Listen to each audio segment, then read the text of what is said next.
السلام علیکم. حلقہ 11 میں خوش آمدید. ہو صداقت کے لیے جس دل میں مرنے کی تڑپ، پہلے اپنے پیکرے خاکی میں جاں پیدا کرے کہ یہ خدائے زندہ زندوں کا خدا ہے. علامہ اقبال نے اپنا پورا کلام جس نسل کے لیے لکھا، اس نسل نے پاکستان بننے کے بعد آنا تھا.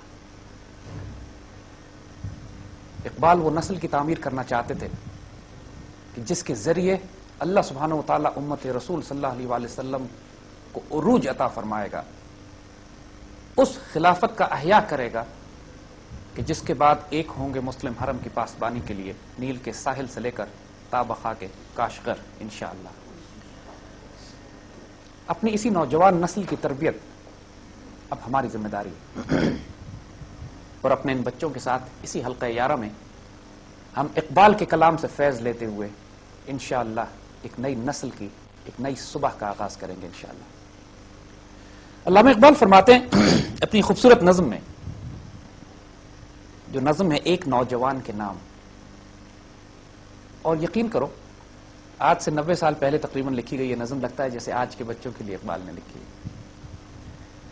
اور امت کے عروج و زوال کے، امت کو اپنی عظمت رفتہ کو حاصل کرنے کے لیے جن ذرائع کی ضرورت ہے، جس علم عرفان کی ضرورت ہے، اور جو حکمت چاہیے، اقبال اس کو اتنا خوبصورت اس میں بیان کرتے ہیں. آج ہم آپ کے ساتھ بچوں وہ شیئر کرتے ہیں، اس پہ بات کریں گے.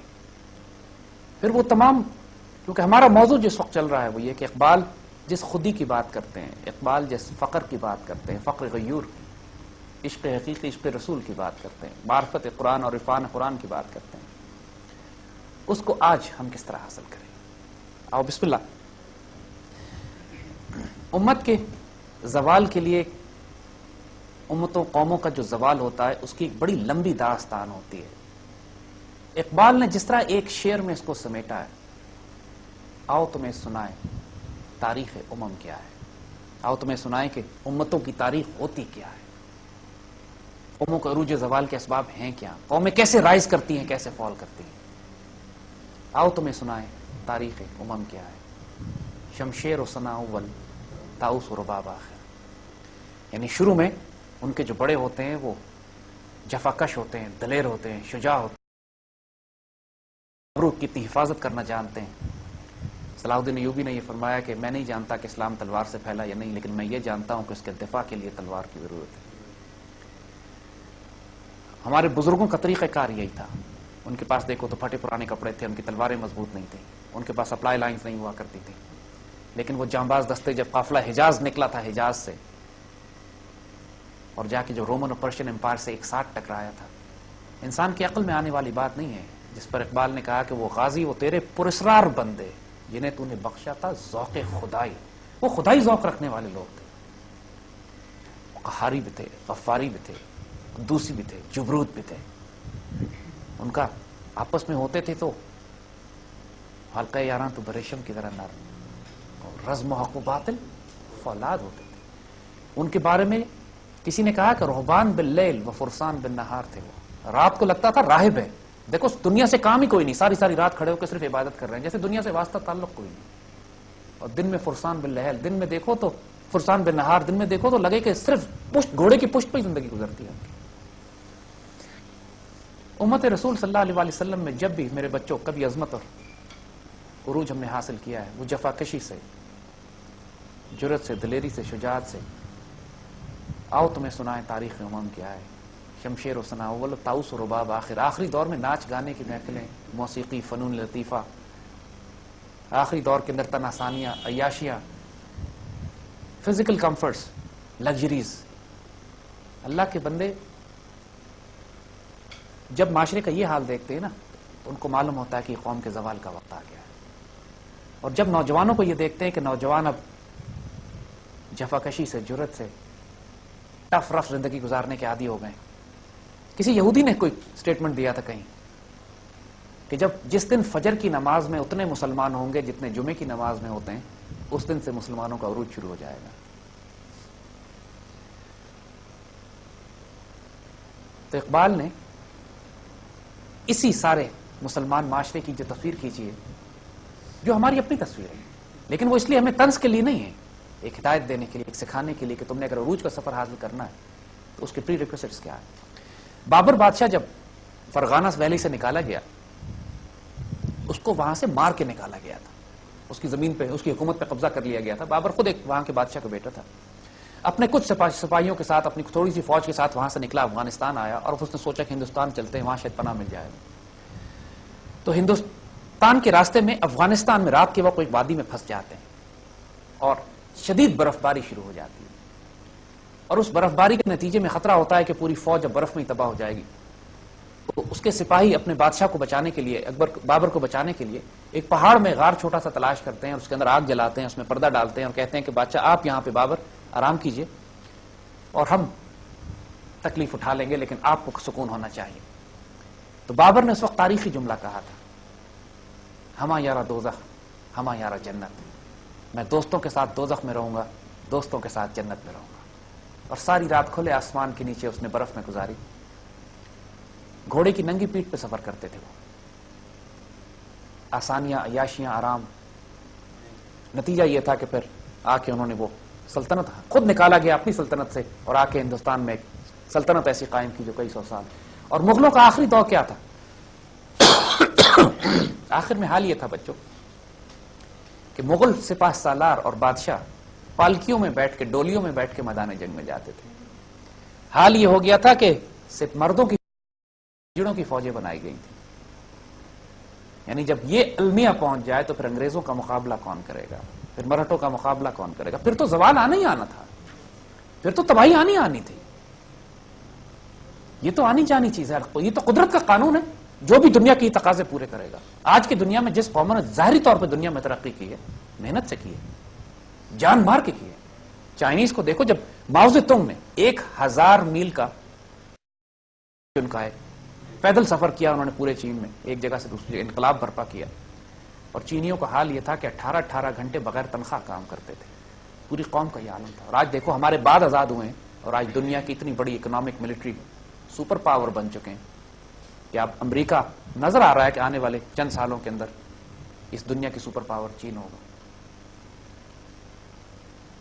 اقبال قوموں کے عروج زوال میں جب نوجوان مخاطب کرتے ہیں تو یہی پیغام دیتے ہیں، فرماتے تیرے صوفے ہیں افرنگی، تیرے قالین ہیں ایرانی۔ تمہارے جو صوفے ہیں وہ یورپ سے آئے، تمہارے قالین ایران کے ہیں۔ لہو مجھ کو رلاتی ہے جوانوں کی تن آسانی، میں خون کے آنسو روتا ہوں یہ دیکھ کر میرے نوجوان کتنی آسائش آرام طلب ہو گئے ہیں۔ یہ آج سے 90 سال پہلے کی بات ہے۔ یہ وہ وقت ہے کہ جب خلافت عثمانیہ کا زوال ہوا تھا، یہ وہ وقت تھا کہ جب پوری امت مسلمہ میں کوئی خطہ آزاد نہیں تھا، مکہ مدینہ شاید افغانستان تھوڑا سا، پوری مسلمان دنیا اگر غلام ہوئی۔ ایک وقت میں مغل حکومت تو 1857 میں ہی تباہ ہو گئی تھی، غلام ہوئے پورے مسلمان۔ اس کے بعد خلافت عثمانیہ بچی تھی جو آرمینیا، سینٹرل ایشیا سے لے کر کسی حد تک یورپ تک اور افریقہ کے شمال تک پھیلی ہوئی تھی، اس کا بھی 1924 میں زوال ہو گیا، خلافت عثمانیہ ختم ہوئی پہلی جنگ عظیم کے بعد۔ مسلمان خون کے آنسو رویا کرتے تھے۔ الطاف حسین حالی نے مصدر سے حالی لکھی تھی، اس میں جو شعر تھا، اے خاصا اے خاصان رسول وقت دعا ہے، امت پہ تیری عجب وقت پڑا ہے۔ عجیب وقت آ گیا، تصور سے باہر تھا مسلمانوں کے لیے کہ کوئی وقت ہم ایسا بھی دیکھیں گے کہ مسلمان دنیا میں کوئی خطہ آزاد نہیں ہوگا۔ ہم ذلت اور رسوائی کی ایسی حدود پار کر جائیں گے کہ مسلمان ایک لارنس آف عربیہ نکلے گا وہاں سے اور پورے عرب قبائل میں بغاوت کروا دے گا خلافت عثمانیہ کے خلاف، اور عرب مسلمان ترک مسلمانوں کا خون بہائیں گے، ذبح کریں گے۔ خانہ کعبہ کے پردوں میں ترک مسلمانوں کو گولیاں مار کے شہید کیا گیا۔ ایسا المیہ بھی پھر ہم نے دیکھا۔ کعبہ تو ہر دور میں امن کی اور مسجد حرام کہلاتا ہے، وہاں مسلمانوں کا خون بہا۔ ایلن بھائی جارڈن جاتا ہے اور جا کے جارڈن میں بغاوت برپا کراتا ہے، پورا وہ علاقہ مسلمانوں کے ہاتھ سے نکال دیتا ہے، ایک کافر نکلتا تھا اپنی جگہ سے، مسلمانوں کے سلطنت کے تختے لٹتا چلا جاتا۔ اور یہ وہ دور تھا کہ جب کچھ لوگ اپنی عزت اور آبرو بچانے کے لیے قربانیاں دے رہے تھے۔ جو جانباز دستے ہوتے ہیں، جو اللہ سے وعدہ کیے بیٹھے ہوتے ہیں، وہ دیکھتے ہیں کہ نصیب میں لکھ دی گئی ہے شکست، اب تقدیر میں اب لکھ دیا گیا ہے کہ اس قوم کو سزا دینی ہے، جھٹکا لگنا ہے، لیکن وہ کم از کم اپنے حصے کی ڈیوٹی عزت اور آبرو کے ساتھ کر کے نکل جاتے ہیں، وہ بے عزت نہیں ہوتے. شیر کی 1 دن کی زندگی گیدڑ کی 100 سالہ زندگی سے زیادہ. ٹیپو سلطان کی شہادت ہمارا ہے. جب تک ٹیپو زندہ تھا دے تھاٹ کہ ہندوستان ہمارے ہاتھ سے نکل جائے گا، اور اس ٹیپو نے بھی دیکھ لیا کہ جب غداری ہو گئی تو پھر اب ذلت کی زندگی ہم نہیں گزاریں گے. تیرے صوفے ہیں فرنگی، تیرے قالین ہیں ایرانی، لہو مجھ کو رلاتی ہے جوانوں کی تن آسانی. عمارت کیا شکوہ خسرفی بھی ہو تو کیا حاصل، نہ زور حیدر تجھ میں، حیدری تجھ میں، نہ استغناء سلمانی. تم عمارت کی بات کرتے ہو، تمہارے پاس اگر قیصر و کسریٰ کی بادشاہتیں بھی آ جائیں تو کیا حاصل، کیا فرق پڑے گا؟ کیا فرق پڑے گا اگر تم اتنے بڑے پاورفل بادشاہ بھی بن جاؤ کہ تمہارے پاس نہ حضرت علی رضی اللہ تعالیٰ عنہ کا زور کا، نہ حضرت سلمان فارسی کے استغنا ہے. دیکھو بچوں، مسلمان سیکولر اور لادین ریاستیں نہیں قائم کرتے. ہم اس لیے جنگ نہیں کرتے کہ ہم نے حکومتیں قائم کرنی ہیں، ہم اس لیے جدوجہد نہیں کرتے. شہادت ہے مطلوب مقصود مومن، نہ مال غنیمت نہ کشور کشائی. کشور کشائی کا مطلب ہے ملک فتح کرنا. تو ہم اس لیے نہیں کرتے کہ ہمیں مال غنیمت ملے گا یا ہم بڑی بڑی سلطنتیں فتح کر لیں گے. کہ تمہیں اگر ایران کے تو کیا حاصل ہے کہ تمہارے پاس حضرت، جب تک حضرت علی رضی اللہ تعالیٰ عنہ کا زور نہ ہو تمہارے پاس، حضرت سلمان فارسی کا استغنا نہ ہو. سلمان فارسی کی کہانی معلوم ہے، ایران سے نکلے، پتہ نہیں کتنے مذہب تبدیل کیے سچ کی تلاش میں، آخر میں آ کے اللہ کے رسول کے پاس پہنچتے ہیں، اسلام قبول کرتے ہیں. اس کے بعد ساری زندگی مسکینی میں گزاری، عاجزی میں گزاری. وہاں سارے صحابہ کا یہی حال تھا. ایک طرف سلمان فارسی ہیں، ایک طرف بلال حبشی ہیں، ایک طرف ابو ذر غفاری ہیں. فقر ابو ذر مشہور ہے، ابو ذر غفاری کا فقر مشہور ہے. ہر صحابی کی کوئی نہ کوئی شان ہے نا. حضرت عمر اشداء فی امر اللہ، اللہ کے معاملے میں شدید، صداقت میں حضرت ابو بکر صدیق، غنی حضرت عثمان غنی، اور حضرت علی رضی اللہ تعالیٰ عنہ فقر میں بھی، معرفت میں بھی، زور حیدر. ہر صحابی کی کوئی نہ کوئی شان ماشاءاللہ ایک مثال کے طور پر. تو اقبال یہاں پہ استعمال فرماتے ہیں کہ تم میں یہ اپنے بزرگوں کی وہ ساری باتیں، زور حیدر بھی نہیں ہے، استغنا سلمان بھی نہیں ہے، نہ ڈھونڈ اس چیز کو تہذیب حاضر کی تجلی میں کہ پایا میں نے استغنا میں معراج مسلمانی. کمال ہے ماشاءاللہ کہ دیکھو آج کا جو یہ دور ہے، تہذیب حاضر کی جو تجلی ہے، یہ سائنس اینڈ ٹیکنالوجی، گلیمر اور ڈیزل، اور یہ ایک کمرشلائزیشن، ایک لبرل سیکولر لائف سٹائل، ایک فاسٹ زندگی گزارنے کا طریقہ، جس کو کہتے ہیں ٹریول ان دا فاسٹ لین، یہ جو زندگی گزارنے کا طریقہ ہے، اس میں نہیں ملے گی تمہیں وہ سب کچھ جس کو تم تلاش کر رہے ہو. عزت اور آبرو و مقام تلاش کر رہے ہو، تمہیں اس میں نہیں ملے گا. وہ چیز جس کو میں نے استغنا میں نے پایا معراج مسلمان. مسلمانوں کی معراج کس میں؟ استغنا میں. استغنا کسے کہتے ہیں؟ غنی سے نکلا ہے لفظ. ایک تو غنی وہ ہوتا ہے جس کو اللہ نے اتنا دیا اور وہ تقسیم کرے، عثمان غنی. اور اسی سے استغنا نکلا ہے کہ وہ جو بے پرواہ بھی ہو، دنیا کی پرواہ نہ کرے.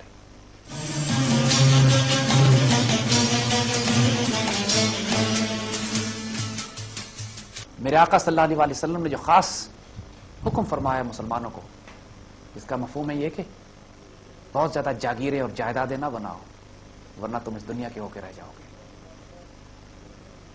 مسلمانوں کو منع کیا گیا. سب سے برا خرچ جو کہا گیا ہے مسلمانوں کو، جو مسلمان کرتے ہیں، وہ اپنے جائیدادوں، جاگیروں، پلاٹ، زمینوں پہ، مکانوں کی تعمیر پہ کرتے ہیں. بیکاز یہ سب کچھ یہی رہ جانے والا، اس پر اتنا ویسٹ مت کرو پیسے. جاگیریں اور جائیدادیں نہ بناؤ، ورنہ تم دنیا کے ہو کے رہ جاؤ گے. حب الدنیا، کراہیت حب الدنیا آ جائے گی تمہارے اندر، پھر کراہیت الموت آئے گی تمہارے اندر. استغنا مسلمانوں کا، بے پرواہی اس دنیا سے، اس حوالے سے یہ بات بے پرواہ نہیں کہ انسان دنیا میں کام نہ کرے، دنیا میں ڈیوٹیز نہ دے. You create the finest of civilisations. Yes, تعلیم حاصل کرتے، تقسیم کرتے، صدقات، خیرات، کروڑوں کماؤ، لیکن کروڑوں تقسیم بھی کر دو. جو استغنا میں ہے، اللہ صمد ہے، اللہ بے نیاز ہے. اللہ کا بندہ بھی بے نیاز ہوتا ہے. وہ دنیا تقسیم کرنے والا ہوتا ہے، وہ دنیا جمع کرنے والا نہیں ہوتا. قرآن پاک میں جو مثال دی گئی ہے، قیامت کے روز سونے اور چاندی کے سکے جمع کرنے والوں کے جسموں کو، ان سے سکے گرم کر کے ان کے جسموں پہ لگائے جائیں گے کہ یہ وہ مال و دولت ہے جو تم دنیا میں جمع کیا کرتے تھے. اسی لیے کسی بزرگ سے پوچھا کہ زکوٰۃ کتنی دینی چاہیے؟ کہنے لگے زکوٰۃ فقہ کی پوچھتے ہو، زکوٰۃ محبت کی پوچھتے ہو، یا زکوٰۃ فقر کی پوچھتے ہو؟ زکوٰۃ تو ایک ہی ہوتی ہے، آپ بتا دیں، محبت کی، فقہ کی زکوٰۃ۔ رحم کا بقیہ حصہ تمہارے پاس اگر 100 روپے پڑے ہیں، سال گزر جاتا ہے، تو اس میں سے 2.5 روپے نکال کے اللہ کی راہ میں تقسیم کر دو۔ کہتے ہیں اچھا، اور محبت کی زکوٰۃ؟ کہتے ہیں محبت کی زکوٰۃ یہ ہے کہ اگر تمہارے پاس وہ فالتو پڑے تھے پیسے، تو پھر 2.5 روپے خود رکھ لو اور 97.5 تقسیم کر دو۔ پھر فقر کی زکوٰۃ کہ وہ 2.5 بھی دے دو، سب اللہ کی راہ میں تقسیم کر دو۔ تو جو نہ ڈھونڈ اس چیز کو تہذیب حاضر کی تجلی میں، آج کے دور کی تہذیب میں تم کو وہ نہیں ملے گی۔ جو تم میراج چاہتے ہو، جو جلال چاہتے ہو، جمال چاہتے ہو، اختیار چاہتے ہو، جو اللہ تعالیٰ سے قرب اور تعلق چاہتے ہو، آج کی تہذیب میں نہیں ملے گا۔ مغرب کی تقلید نہ کرو، مغرب کے پیچھے نہ جاؤ۔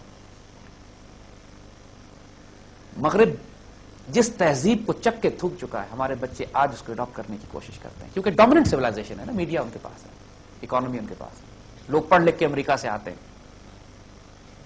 اور اس کے بعد صرف سائنس اینڈ ٹیکنالوجی نہیں، ان کی تہذیب بھی ساتھ لاتے ہیں، ان کی اخلاقیات، ان کے ویلیوز بھی ساتھ لاتے ہیں۔ کہ پایا میں نے استغنا میں معراج مسلمانی، عقابی روح جب بیدار ہوتی ہے جوانوں میں، جب جوانوں میں عقابی روح پیدا ہوتی ہے، نظر آتی ہے اس کو اپنی منزل آسمانوں میں۔ مسلمانوں کی جو خودی انسان کے اندر ہے، خودی اصل میں وہ چنگاری ہے، وہ جو شعلہ ہے جو اٹھتا ہے اللہ کی طرف، جو اس کو کھینچتا ہے اللہ کی طرف، جس کے اندر وہ سارے ایٹریبیوٹس موجود ہیں جو اللہ تعالیٰ نے اپنے خلیفۃ اللہ فی الارض کو دیے ہوئے ہیں، وہ خودی ہے۔ اقبال جب خودی کا لفظ استعمال کرتے ہیں، خودی کا لفظ یونیک ہے، اقبال کی شاعری میں یونیک ہے۔ اس اقبال سے پہلے 1400 سال کی مسلم تاریخ میں کبھی کسی مسلمان نے خودی کا لفظ نہیں استعمال کیا۔ It's a new term that Iqbal has given. لیکن جس چیز کو وہ ایکسپلین کر رہے ہیں، وہ روحانی طاقت جو ہر فرد میں موجود ہے، ہر بچے میں موجود ہے، آپ سب میں موجود ہے، وہ چنگاری جس کو بھڑکا کے ایک شعلہ بنتی ہے، اور اس کے بعد وہ نار، وہ ایسی آگ کہ جو نور لنا نور، وہ اللہ کی طرف اٹھتی ہے، اللہ کی طرف جاتی ہے، لا شرقیہ لا غربیہ، جو لا شرق، جو نہ مشرق کی طرف جاتی ہے نہ مغرب کی طرف جاتی ہے، جو اپنا فیض نہ مشرق سے لیتی ہے نہ مغرب سے لیتی ہے، اسلامیہ وہ صرف اللہ سے لیتی ہے۔ وہ یہی اقبال کہہ رہے ہیں، نہ ڈھونڈ اس کو تہذیب حاضر کی تجلی میں۔ تہذیب حاضر چاہے مشرق کی ہو یا مغرب کی ہو، وہ جو اللہ تعالیٰ ایک مثال دیتا ہے، اللہ نور السماوات والارض مثل نورہ کمشکاۃ، اللہ کی مثال ایک چراغ ہے جیسے وہ تاپ میں رکھا ہے، اس کے اندر ایک زیتون کا مبارک تیل ہے، اور زیتون کا تیل آپس خود ہی بھڑکا چلا جا رہا ہے، اور اس کی آگ لا شرقیہ لا غربیہ۔ یہی اقبال آپ کو بتانا چاہ رہے ہیں، ہم کو بتانا چاہ رہے ہیں کہ تمہارے اندر جو آگ ہے اس کو مشرق اور مغرب کی طرف مت پھیرو، اس کا رخ اپنے رب کی طرف رکھو۔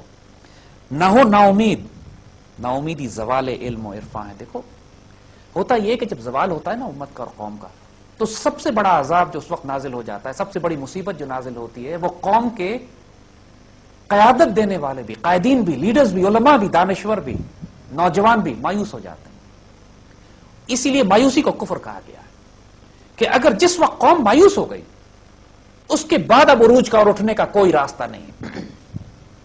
کسی قوم کو اگر عروج پہ لے کر جانا ہے تو سب سے پہلے اس کو امید دلانی ہوتی ہے۔ ڈاکٹر بھی مرتے ہوئے پیشنٹ کو کبھی نہیں کہتا کہ انشاءاللہ تھوڑی دیر میں انتقال کر جاؤ گے تم، کہتا دعا کیجئے اللہ کو، انشاءاللہ کوئی نہ کوئی خیر کا راستہ نکال دے گا۔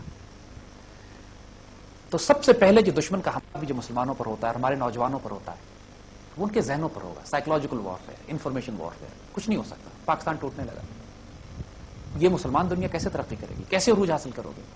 تم کر ہی کچھ نہیں سکتے۔ ہم مسلمان کیا کریں گے؟ ہم تو آپس میں لڑتے رہتے ہیں، ہم تو صوبائیت علاقائی فرقہ واریت میں تقسیم ہوئے ہوئے، مسلمان متحد ہو ہی نہیں سکتے۔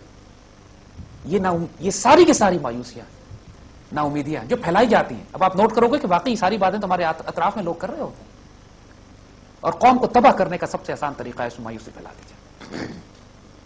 فرماتے ہیں نہ ہو نا امید، نا امید مت ہو، کہ نا امیدی زوال علم و عرفان۔ نا امیدی اگر آ گئی تو علم، عرفان، وزڈم، نالج، جو کچھ اللہ نے تمہیں دیا ہے ختم کیا جائے۔ حال یہ تھا بچوں، جب تاتاری بغداد میں داخل ہوئے، بغداد مسلمان دنیا کا سب سے بڑا شہر تھا اس وقت، کئی 100 سال کی مسلمان تہذیب، کتابیں، لائبریریز ہمارے پاس، لاکھوں کی تعداد میں سویلائزیشن، بیت الحکمت، ہماری ریسرچ، سائنس، ٹیکنالوجیز کے سارے ہیڈ کوارٹرز بغداد میں تھے اس وقت۔ 1258 کے آس پاس جب تاتاری بغداد میں داخل ہوتے ہیں تو مسلمانوں کو اتنا خوف اور دہشت طاری ہو گئی مسلمانوں پر کہ ان کا مقابلہ کرنے والا کوئی نہیں تھا. کیفیت یہ تھی کہ ایک کمرے میں تاتاری عورت داخل ہوتی تھی, 9 یا 10 مرد مسلمان وہاں بیٹھے ہوتے تھے, اور عورت ان سے کہتی تھی سر جھکا کے نیچے بیٹھ جاؤ, اور وہ ایک ایک کر کے تلوار سے گردن اتارتی تھی, کسی کی جرت نہیں ہوتی تھی ہلنے کی. پھر تلوار اس کی ٹوٹ جاتی تھی, وہ کہتی تھی کوئی ہلے گا نہیں, وہ باہر جا کے دوسری تلوار لے کر آتی تھی اور وہاں گردنیں کٹتی تھی مسلمانوں کی. مایوسی اور نا امیدی کا یہ عالم ہو چکا تھا کہ ہتھیار رکھتے ہوئے, مرد ہوتے ہوئے بھی کوئی مقابلہ کرنے کی جرت نہیں رکھتا تھا. یعنی اگر ایک دفعہ خوف اور دہشت طاری ہو جائے, مایوسی طاری ہو جائے, اس کے بعد ایٹمی ہتھیار بھی ہو تو کسی کام کے نہیں. اور ویتنامیوں کے پاس کیا تھا, ویتنام کے لوگوں کے پاس کیا تھا, افغانستان کے طالبان کے پاس کیا ہے, افغانستان کے مجاہدین کے پاس کیا تھا. امام شامل جو اس سے پہلے 40 سال سوویت روسی فوجوں کا سینٹرل ایشیا میں مقابلہ کرتے رہے, آج چیچنیا کے جو مجاہدین مقابلہ کر رہے ہیں. بوسنیا کے مجاہدین کچھ نہیں تھا ان کے پاس, کس طرح انہوں نے سرد فوجوں کا مقابلہ کیا. کشمیر کے بچوں کے پاس پتھر ہیں, فلسطینیوں کے ہاتھ میں کیا ہے. ایک فلسطینی بچہ آج نہیں کہتا کہ اسرائیل سے معاہدہ کر لو, ہم کامیاب نہیں ہو سکتے, وہ دنیا کی بڑی سپر پاور ایٹمی طاقت ہے, ہم پتھر لے کے اس سے مقابلہ کرتے ہیں. اگر امید زندہ ہے پھر وہ قوم لازماً عروج حاصل کرے گی. اور پھر آگے اقبال خوشخبری دیتے ہیں کہ امید مرد مومن ہے خدا کے رازدانوں میں. کہ جو مرد مومن کی امید ہوتی ہے وہ اللہ کے رازوں میں سے ایک راز ہوتی ہے, وہ اللہ کے رازوں کو بیان کرتی ہے. جب ایک مرد مومن اپنی امید کرتا ہے نا, ایسا نہیں ہو سکتا, اللہ کی قسم اللہ یہ نہیں کرے گا. حضور نے فرمایا جس کا مفہوم ہے کہ اللہ کے بعض بندے ایسے ہوتے ہیں کہ جب وہ اللہ پر کسی بات کی قسم کھا لیں تو اللہ کی غیرت گوارا نہیں کرتی کہ اس قسم کو توڑ دیں. وہ قسم کھا لیتے ہیں پاکستان بنے گا, پاکستان بنتا ہے. وہ قسم کھا لیتے ہیں کہ انشاءاللہ ہم پاکستان کو ایٹمی طاقت بنائیں گے, پاکستان بنتا ہے. وہ قسم کھا لیتے ہیں کہ انشاءاللہ اس پاکستان کی تکمیل کر کے ہم یہاں پہ خلافت راشدہ کا نظام بنائیں گے, انشاءاللہ اللہ ان کی لاج رکھے گا. وہ قسم کھا لیتے ہیں اس بات کی کہ انشاءاللہ مسلمانوں کو متحد کر کے یونائٹڈ اسٹیٹس آف اسلام ایک ہوں گے مسلم حرم کی پاسبانی کے لیے, اللہ ان کی لاج رکھے گا انشاءاللہ. تو یہ امید مرد مومن. اللہ تعالیٰ لوگوں سے ان کے گمان کے مطابق سلوک کرتا ہے. اللہ تو عذاب ہی دے گا, پھر اللہ دے گا عذاب. اللہ تو مغفرت ہی کرے گا, اللہ مغفرت کرے گا. اللہ آپ مجھے مایوس کیسے کریں کہ میں آپ کا بندہ ہوں, میں نے تو امید لگائی کہ آپ کی مغفرت بہت وسیع ہے. تو اللہ کہے گا میں تو یہ مایوس نہیں کر سکتا, میری مغفرت ہے وسیع. تو جو اللہ کے بندے کی امید ہوتی ہے نا, وہ اللہ کے رازدانوں میں سے, اللہ کے رازوں میں سے ایک راز ہوتی ہے. تو سب سے پہلا کام جو اس نوجوان نسل میں پیدا کرنا ہے میرے بچوں, امید. حوصلہ کرو, کچھ بھی نہیں ہوا, اللہ کا فضل ہے, سب عافیت ہے. تمام تر مصیبتوں مشکلات پریشانی کے باوجود سب عافیت ہے. کوئی آسمان نہیں گر گیا یار. اس سے پہلے بڑی بڑی آزمائشیں آئی تھیں ہمارے بزرگوں پہ, بڑوں پہ. وہی بغداد تباہ ہوتا ہے, چند سالوں کے بعد اسی کی راکھ سے اللہ خلافت عثمانیہ کو عروج کر دیتا. وہی تاتاری مسلمان ہو جاتے, کعبے کو مل گئے پاسباں صنم خانے سے. اللہ کی حکمت بہت وسیع ہے. آپ کو کیا معلوم کل کیا ہوتا ہے؟ آپ سمجھتے ہیں کہ روس اور امریکہ سے ہمیں لڑنا پڑے گا تب جا کے کہیں ان کو ختم کریں گے. کیا پتا اللہ تعالیٰ, اللہ تو آلریڈی اس سارے کفر کے معاشرے میں, اس تہذیب میں اتنا بڑا سوشل ویل اکنامک کینسر لگ چکا ہے کہ وہ تہذیب میں تو خود اپنے خنجر سے آپ خودکشی کر رہی ہیں, تباہ ہو رہی ہیں. اقبال کہہ چکے تھے نا, یہ تہذیب اپنے خنجر سے آپ خودکشی کرے گی, جو شاخ نازک پہ آشیاں بنے گا, ناپائیدار ہوگا. ہمیں ان سے لڑنے کی ضرورت بھی نہیں ہے, وہ خود ہی تباہ ہو رہے ہیں. ہمیں صرف اپنے آپ کو اپنے پیروں پہ کھڑا کرنا ہے. ہم نے صرف اپنا نسبت اور تعلق اللہ کے رسول سے اپنی خودی کو بیدار کرنا ہے. اور پھر اقبال فرماتے ہیں نہیں تیرا نشیمن قصر سلطانی کے گنبد پر, تو شاہی ہے بسیرا کر پہاڑوں کی چٹانوں میں. اس کا مطلب کیا ہے؟ یہ شعر ماشاءاللہ بچوں میں بہت پاپولر ہے. قصر سلطانی کا مطلب یہی ہے اگر تم شاہین بھی ہو تو بادشاہوں کے درباروں میں حکومت, اختیار, طاقت, اقتدار, یہ اس کے پیچھے چکر لگانا, ان کا طواف کرنا تمہارا کام نہیں ہے. تم جفاکش ہو, تمہارا کام دنیا کے سنگلاخ رستوں پر نکل کر اللہ کے دین کو پھیلانا ہے, دین کو قائم کرنا ہے, نظام قائم کرنا ہے, اور فخر, غیرت, عزت, حمیت, دلیری, شجاعت کے ساتھ اس پیغام کو پہنچانا ہے جس کی ذمہ داری تمہیں دی گئی ہے. سب سے بڑے ہمارے تمام علماء کی پہچان یہی تھی. تمام بڑے بڑے لوگ جنہوں نے دنیا میں کام کیے ہیں وہ بے شک دنیا کے برتتے ضرور تھے لیکن دنیا میں ڈوبتے نہیں تھے.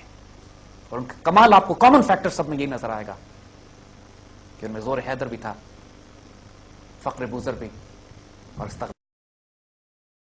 بزرگوں کی میراث ہے, اور انشاءاللہ یہ آپ کی بھی.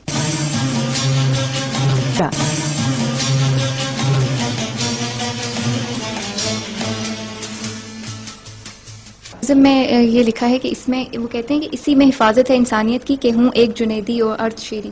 اس میں جنیدی اور ارد شیری سے کیا مراد ہے؟ جی بیٹا، اقبال کا بڑا خوبصورت ماشاءاللہ جو آنے والے دور میں جس قسم کی حکمرانی مسلمانوں کو عطا ہونی ہے اور جو ہم نے نسل پیدا کرنی ہے وہ جنیدی اور ارد شیری ہونی چاہیے. اقبال فرماتے ہیں کہ انسانیت کی فلاح اب اس میں ہے کہ جنیدی اور ارد شیری کو اکٹھے ہونا. دیکھو بچوں، جنیدی سے مراد یہاں جنید بغدادی رحمت اللہ علیہ، اللہ کے ولی، درویش، فقیر کامل. اور ارد شیر سے مراد یہاں پر ایران کا ایک بادشاہ تھا ارد شیر. اس سے مراد پولیٹیکل اور ملٹری اکنامک پاور ہے. اقبال یہ کہہ رہے ہیں کہ جب پولیٹیکل، اکنامک اور ملٹری پاور کسی ایسے فقیر کے ہاتھ میں آ جائے گی کہ جو اپنی ذات میں اللہ کا ولی اور درویش ہوگا، پھر دیکھنا تبدیلی کیا آتی ہے. انسانیت کی فلاح اب اس میں. یہ تو جارج برنارڈ شاہ جیسے آدمی نے کہا تھا بات کہ حضور اکرم صلی اللہ علیہ وسلم جیسا کوئی وجود اگر دنیا کی ڈکٹیٹرشپ سنبھال لے، اس نے یہ لفظ استعمال کیا تھا، اگر آپ دنیا کی ڈکٹیٹرشپ سنبھال لیں تو پوری دنیا میں جنگیں ختم ہو جائیں گی، امن اور عافیت. وہ ایک مغربی مفکر یہ بات کرتا ہے. اس کے لیے جو لفظ اقبال نے استعمال کیا ہے ان کی ریکنسٹرکشن میں، وہ اسپرچل ڈیموکریسی بھی ہے. اسپرچل ڈیموکریسی، یہ جو ماڈرن ڈیموکریسی ہے نا، یہ تو سیکولر ہے، لا دین ہے. یہ تو فحش ڈیموکریسی ہے. ڈیموکریسی کیا ہے؟ یہ تو آوارگی ہے، انارکی ہے، جس کے اندر جس کے پاس زیادہ لوگ ہوتے ہیں چیخنے چلانے والے، جس کے پاس زیادہ پیسہ ہوتا ہے، زیادہ میڈیا ہوتا ہے، وہ اختیار جو مینوپولیٹ کر سکتا ہے. لیکن جب اس میں آپ اسپرچل یا روحانی کا کنٹینٹ ایڈ کر دیتے ہیں، جو خلفائے راشدین کے دور میں جو حکومت ہے، کیا وہ ڈکٹیٹرشپ ہے؟ نو. کیا وہ ڈیموکریسی ہے؟ نہیں. نہ وہ سیاسی جماعتیں ہیں، نہ الیکشن ہوتے ہیں، نہ وہ ڈکٹیٹرشپ ہے. اس لیے کہ ان سے زیادہ مسکین اور عاجز ہی کوئی نہیں زمین پہ بیٹھ کے فیصلہ کرتا ہے. ڈکٹیٹرشپ کا تصور یہ ہے کہ وہ ظالم ہوگا. تو یہ جنیدی اور ارد شیری کا اکٹھا ہونا، اس کی مثالیں اگر دیکھنی ہے تو خلفائے راشدین کی، اور اسی طرح کے حکمران آج بھی، اور ایسے حکمران ہماری تاریخ میں ہزاروں گزرے ہیں. سلطان صلاح الدین ایوبی، میرے بچوں، سلطان مصر و شام، پورے یورپ کے، اس وقت کی پوری نیٹو، اس وقت کے تمام کروسیڈرز کا مقابلہ کرنے والے سلطان، پوری دنیا پہ آپ کا روب اور دبدبہ طاری تھا. آپ کا جب انتقال ہوا ہے تو کفن کے لیے پیسے آپ کے پاس نہیں تھے، آپ کے دوست انتظام کیا. یہ کس نے کہا ہے کہ جب ظاہری طور پر آپ بادشاہ وقت بن جائیں تو آپ کو لوٹ کھسوٹ کر کے سوئز اکاؤنٹس بھی کھولنے چاہیے؟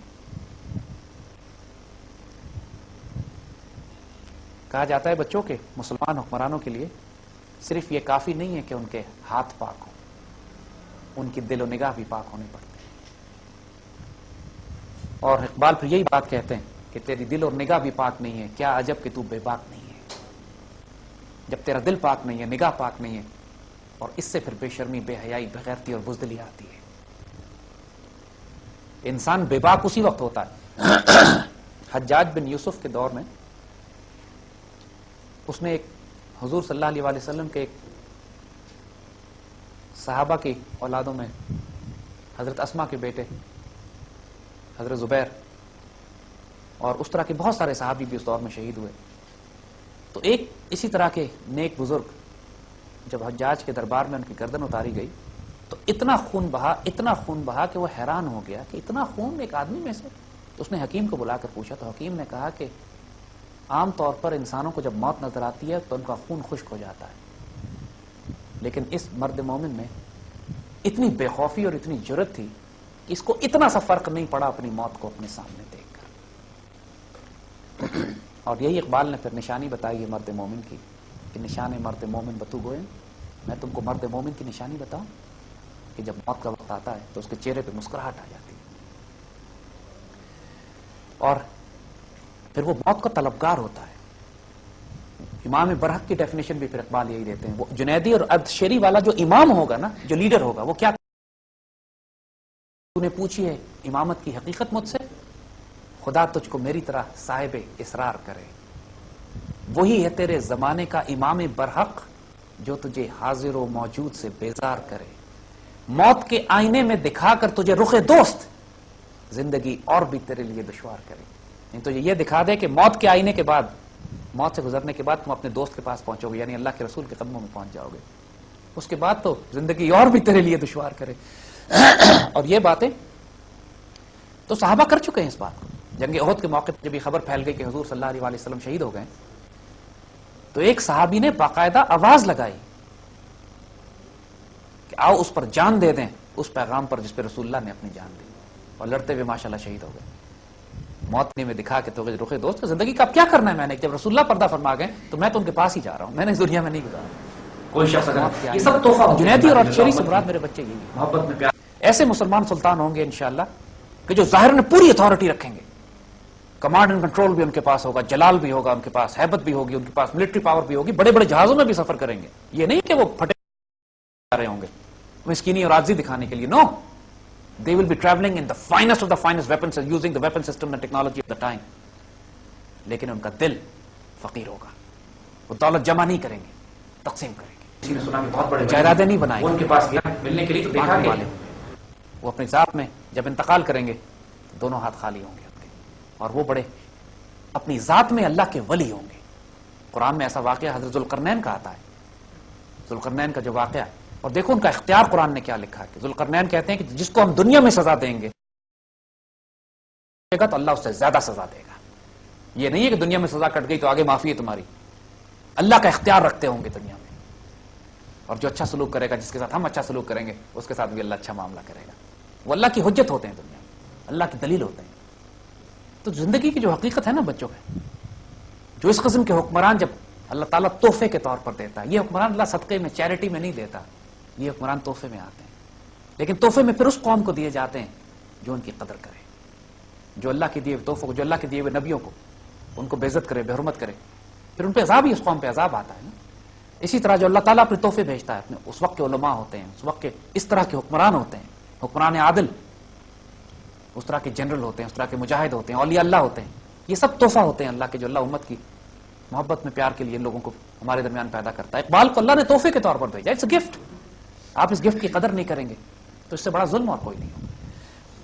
تو فرماتے تھے پھر یہ وہ لوگ جو جنیدی اور ارشیری کے مالک ہوں گے، یہی نسل تیار کرنی ہے بچوں۔ ایک مرتبہ ایک فقیر کے بارے میں، ایک ولی کے بارے میں کسی نے سنا کہ بہت بڑے ولی ہیں، وہ ان کے پاس گیا ملنے کے لیے تو دیکھا کہ مخمل کے خیمے لگے ہوئے ہیں، سونے کی ان کی کیلیں ہیں زمین میں لگی ہوئی۔ وہ حیران ہوا کہ اللہ کے بڑی اور دنیا اس طرح استعمال کر رہے ہیں، تو وہ سمجھ گئے، وہ کیلوں کی طرف، سونے کی کیلوں کی طرف اشارہ کر کے فرماتے ہیں کہ در گل است نہ کہ در دل است، میں نے زمین میں گاڑی ہیں، دلوں میں نہیں گاڑی ہوئی۔ دنیا استعمال کرنے میں حرج کوئی نہیں بیٹا، لیکن اگر یہ دنیا تمہارے ہاتھ سے چلی جائے اور تمہیں دکھ ہونے لگے اور تکلیف ہونے لگے تو اس کا مطلب ہے کہ دنیا دل میں گڑ گئی۔ حضرت شیخ عبد القادر جیلانی کے پاس کسی نے خبر دی کہ آپ کا بحری جہاز ڈوب گیا، کہتے ہیں الحمدللہ۔ پھر کسی نے خبر دی کہ آپ کا بحری جہاز مل گیا، کہتے ہیں الحمدللہ۔ تو اس آدمی نے کہا یہ الحمدللہ تو سمجھ میں آیا، پہلا الحمدللہ سمجھ میں نہیں آیا تھا۔ فرماتے ہیں جب تم نے مجھے نقصان کی خبر دی تو میں نے دل سے پوچھا کوئی افسوس ہوا؟ اس نے کہا مجھے کوئی افسوس نہیں ہوا۔ میں نے کہا الحمدللہ۔ پھر تم نے خبر دی مال ملنے کی، میں نے دل سے پوچھا کوئی خوشی ہوئی؟ اس نے کہا کوئی خوشی نہیں ہوئی۔ میں نے کہا الحمدللہ۔ بیٹا یہ استغنا ہے کہ انسان دنیا گزارتا ہے لیکن دنیا کی پرواہ نہیں کرتا۔ اللہ کا مومن بنتا، اللہ الصمد بے نیاز ہوتا ہے۔ جب اس طرح دنیا گزارو گے پھر یہ دنیا میں رہنا، اس کو برتنا، اس کو پالنا، اس میں گزارا کرنا فتنے کا باعث نہیں بنے گا، ورنہ اموال و اولاد سب فتنہ بن جاتی ہے۔ جو فقر بوزر کی، جو فقر غیور کی جو بنیادی مثالیں، ماشاءاللہ خوبصورت ترین مثالیں جو ہمارے بزرگوں نے اپنی تاریخ میں دی ہیں، ہمیں یہ بتاتی ہیں دنیا میں بطخ کی طرح رہو، وہ پانی میں رہتی بھی ہے، گیلی نہیں ہوتی۔ This is how we have to live in this world۔ Iqbal کا سارا کلام اس کا مقصد یہ ہے کہ وہ نسل پیدا کی جائے جو فقر غیور کی حامل ہو، جو استغنائے سلمانی رکھتی ہو، فقر بوزر رکھتی ہو، زور حیدری رکھتی ہو۔ اور انشاءاللہ العزیز کیوں نہیں کہ امید مرد مومن ہے اللہ کے رازدانوں میں، ہم یہ امید کریں گے انشاءاللہ، اور امید کرتے ہیں، اور پھر ہم شکوہ تقدیر یزداں نہیں کرتے، اللہ تعالیٰ سے کوئی شکوہ نہیں کرتے کہ یہ تقدیر ہماری کیوں، اس لیے کہ اقبال نے فرمایا تو خود تقدیر یزداں کیوں نہیں، تم خود اللہ کی تقدیر کیوں نہیں۔ مرد مجاہد کے لیے، اس کے لیے کہ جنیدی اور ارد شیری کو اکٹھا کرنا چاہتے ہیں، ناممکن کا لفظ نہیں ہوتا۔ ان کی خاص صفت یہ ہے، ان سے زیادہ پر امید کوئی نہیں ہوتا کائنات میں، اس لیے کہ اللہ تعالیٰ جب ایک قوم کو بیدار کرنا چاہتا ہے، اس کو امید دینا چاہتا ہے تو اس پر رحمت کی بارش کرتا ہے، اور پھر وہ اس قوم کا نصیب ہے کہ اس بارش کی قدر کرتی ہے یا اس کو رد کرتی ہے، لیکن انشاءاللہ آپ قدر کریں گے۔ اللہ آپ کا حامی و ناصر ہو۔ جزاک اللہ خیر۔ انشاءاللہ اگلے حلقہ 11 تک وعلیکم السلام ورحمۃ اللہ وبرکاتہ.